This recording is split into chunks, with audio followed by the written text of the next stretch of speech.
Lo estamos viendo en la zona norte de Veracruz, Tamaulipas, pero zonas también de Michoacán y de Chihuahua encontramos esta misma problemática.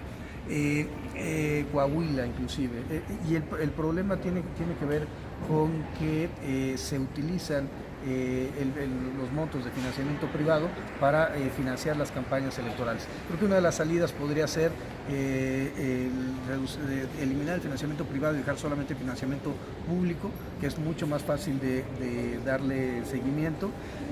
Y segundo, el tema tendría que ser con generar una red con la Unidad de Inteligencia Financiera, la Unidad Técnica de Fiscalización del INE, el Sistema de Administración Tributaria, la Procuraduría Fiscal, para ir detectando sobre todo los movimientos en el sistema bancario de flujos de depósitos en efectivo, que son los mecanismos con los cuales se empiezan a desarrollar el financiamiento ilícito en las campañas.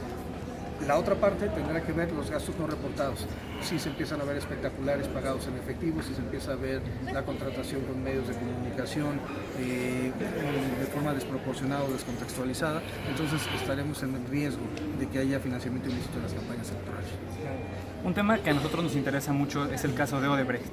Quería saber si le puedo preguntar al respecto. Sabemos que ese fue uno de los grandes escándalos de este gobierno federal, porque implica que empresas de otros países tengan una influencia directa en las campañas de México. Entonces, en este caso en concreto, ¿usted cómo lo podría describir? Es un caso que se da muchas veces. ¿Qué se hizo para opacarlo y para que no tuviera un impacto mediático o no tuviera un impacto más allá, como pasó en otros países? ¿Qué otros funcionarios fueron procesados? Algunos están en la cárcel. ¿Por qué en México no pasó nada? ¿Por qué no pasa nada aquí? Odebrecht es un caso global de financiamiento ilícito a las campañas electorales. Más o menos el modus operandi tenía que ver con que se pagaba a funcionarios, sobre todo de las compañías petroleras, pero en general funcionarios vinculados a las campañas electorales. Y sucedió en Perú, sucedió en Brasil, sucedió en Argentina, hubo casos en Colombia, hubo casos en El Salvador y México, por supuesto. Los depósitos son depósitos que se generan en cuentas en Suiza, donde Odebrecht Brasil depositaba directamente en Suiza a cuentas generadas de empresas en Islas Caimán o en Islas Vírgenes Británicas. Estas empresas tenían relación con Odebrecht México, con algunas otras empresas en el ámbito de México vinculadas con la clase política.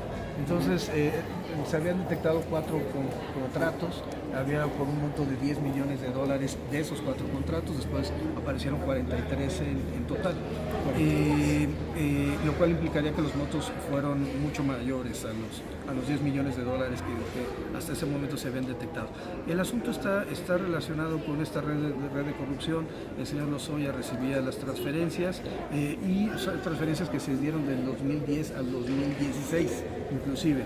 Por tanto, el proceso electoral en 2015 pudo también estar contaminado por financiamiento de naturaleza ilícita de las campañas.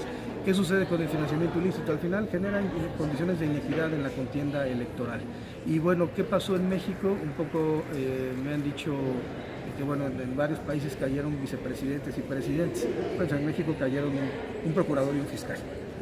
Es decir, el Procurador General de la República, el doctor Cervantes, al momento de renunciar, plantea en su escrito de renuncia que ha terminado la investigación de corrupción más importante de América Latina, no puede ser otra más que Odebrecht, y en el caso de la FEPADE, una de las razones de mi remoción fue precisamente el estar investigando el financiamiento ilícito en la campaña de 2012 y 2015.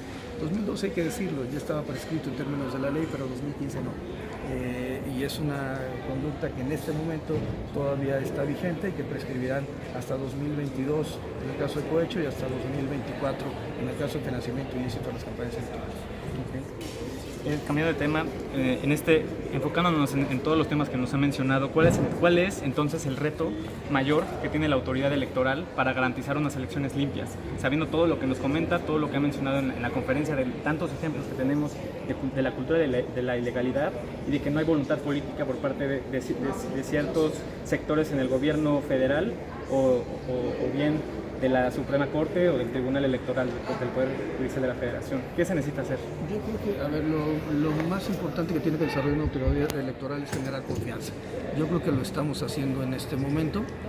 Todas las autoridades electorales, la academia, en mi caso desde la academia, las autoridades autoridades electorales están trabajando para efecto de generar confianza a la ciudadanía, de que el voto va a ser contado de una forma adecuada por parte de las autoridades administrativas, que los tribunales tendrán que defender los derechos, tendrán que declarar la nulidad de las elecciones en el momento en que se hayan violado los principios constitucionales, y creo que también es importante decir que las fiscalías tendrán que desarrollar su función.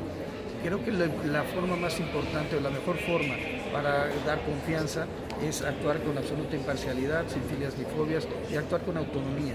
Va a ser importante que las autoridades no solamente aparezcan en el discurso como autónomas, sino que en la realidad se muestren como tales, para efecto que la ciudadanía sepa que puede contar con que su voto va a ser contado de forma adecuada, sin ningún tipo de sesgo de naturaleza política.